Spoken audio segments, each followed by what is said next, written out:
Ya. Nah, kemudian dengan nepotisme yang sekarang ini juga sedang sangat ramai, Pak. Bahkan ada orang yang mengatakan asal berbunyi saja ini nepotisme tanpa mengetahui arti yang persis bagaimana. Nah, ini juga perlu dijelaskan kepada para pemirsa, Pak. Mungkin dengan asal usul katanya juga bagaimana? Ya, mungkin menarik untuk menjelaskan nepotisme itu dari sudut bahasanya dan melihat juga perkembangan dan perubahan makna yang terjadi. Jadi nepotisme berasal dari kata dasar nepos. Dan nepos dalam bahasa Latin mula-mula berarti cucu dan berkembang mengandung makna kemenakan. Di dalam bahasa Eropa Barat sekarang pun jadi di dalam bentuk nepotisme, nepos itu masih dapat dikenali kata nephew dalam bahasa Inggris, atau de Neffe dalam bahasa Jerman, atau neuf bahasa Perancis, atau neef bahasa Belanda. Jadi dari sudut itu kita lihat bahwa kata nepos itu berarti kemenakan. Mula-mula terjadi pemakaian nepotisme itu ketika di dalam abad pertengahan ada kepala negara yang menguntungkan nephew-nephewnya itu.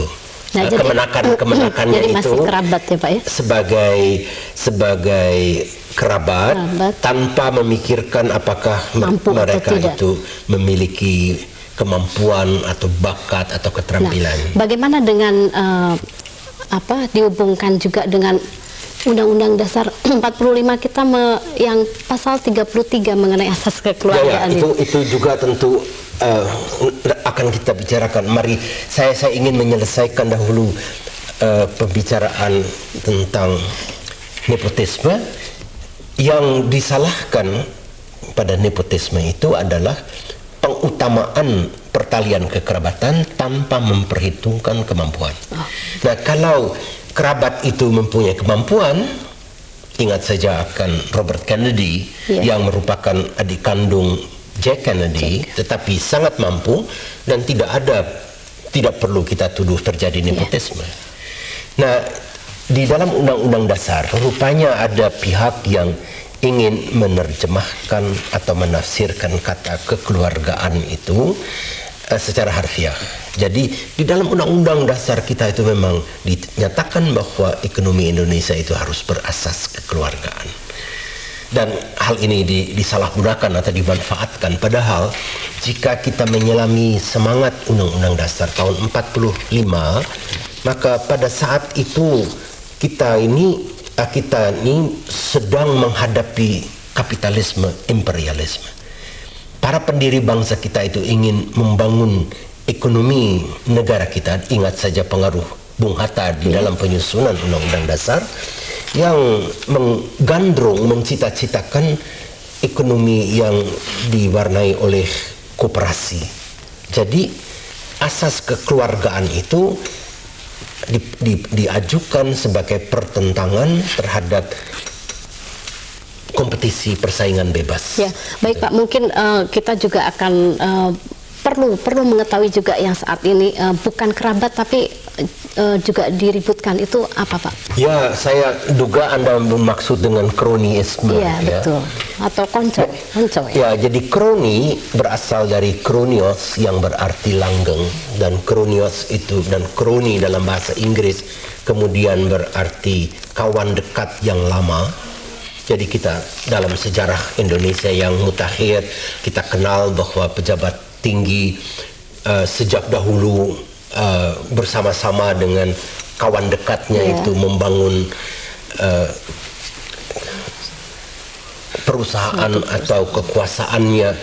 Jadi ini konco atau antek yang kita pakai, dan kadang-kadang Indonesia itu juga dimalukan dengan menyatakan bahwa Indonesia dengan kepala negaranya, dengan kroni-kroninya. Boleh disebut kaki tangan?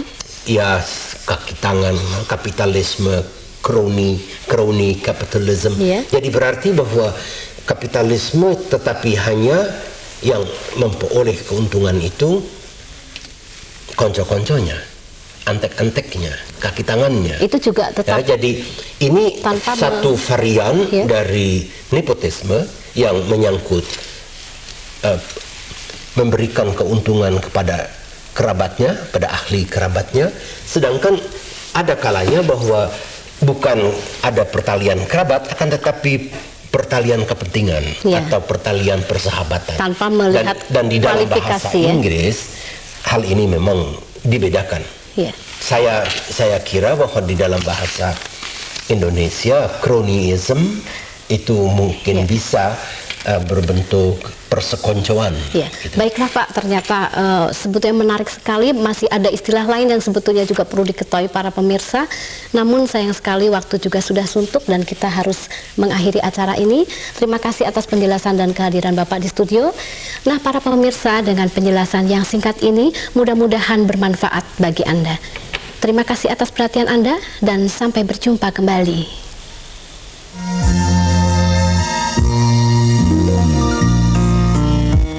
Bahasa Indonesia adalah milik Anda, milik kita semua. Siaran ini merupakan salah satu upaya untuk membina dan mengembangkan bahasa Indonesia.